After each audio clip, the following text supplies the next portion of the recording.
Hello guys, flex ko lang yung bulaklak dito sa Hardin. Tignan nyo guys. Ang gaganda, no? Meron ano siya, yung puti na may kulay pink sa gitna. Tignan nyo guys. Ang ganda ng bulaklak. Ayan.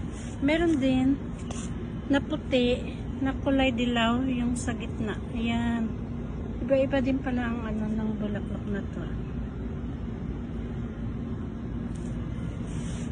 Ayan siya. Kulay dilaw yan sa gitna niya.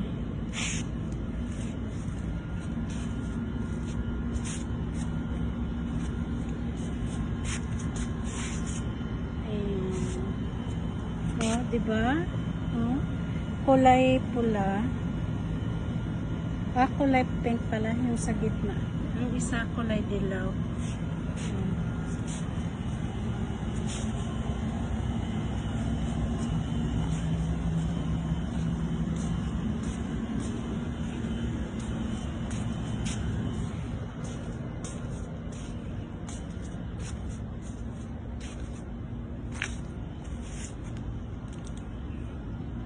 Hindi ko alam anong pangalan nitong bulaklak na to.